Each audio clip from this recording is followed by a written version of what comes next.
There are birds that arrive with sound and movement, and then there are birds that simply appear. The buzzard belongs to the second kind. One moment the sky seems empty and still, and then suddenly there it is, suspended almost effortlessly, wings wide, barely moving, as if time itself has slowed to match its pace.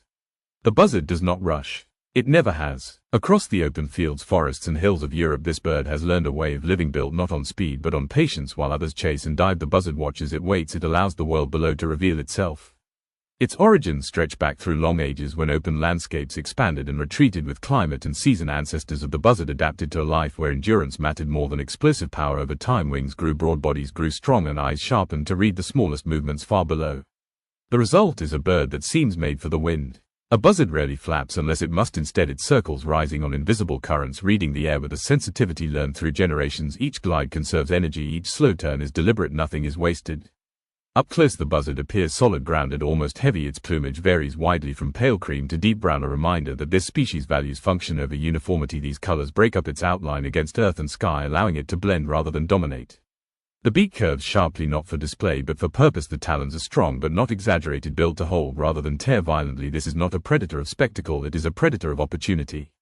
Intelligence in the buzzard reveals itself quietly. The bird learns landscapes the way a reader learns a familiar book. It remembers where prey moves, where cover breaks, where danger waits. Each perch becomes part of a mental map, refined season after season.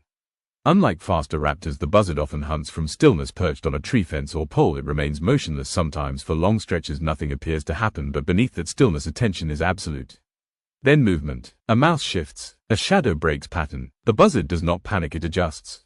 And when it moves with certainty. Socially, the buzzard is neither solitary nor truly communal. It tolerates others, shares airspace, and respects boundaries. During breeding season, pairs form strong bonds, returning to the same nesting areas year after year. High in trees, nests are reused, repaired, expanded slowly like long-held homes. Reproduction follows the rhythm of the land. Eggs are laid when conditions promise enough food for the months ahead. Both parents participate in guarding, feeding, and watching young grow steadily, learning not through chase but through observation. The first flights are cautious, wings heavy, unsure, air is tested rather than trusted. This learning period is slow and necessary because mistakes in the sky are rarely forgiven.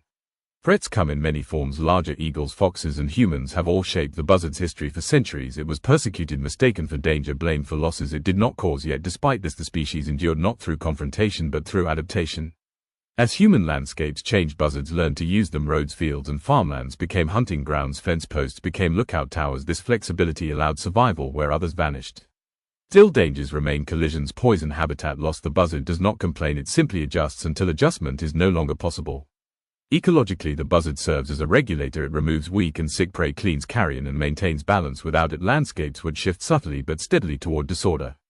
The buzzard matters because it teaches a different lesson about power. It shows that dominance is not always loud, that intelligence does not rush, and that survival often favors those willing to wait.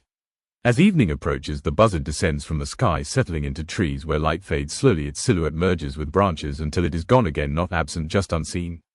Tomorrow it will rise once more. Circle, watch, and wait. The sky will make room for it, as it always has.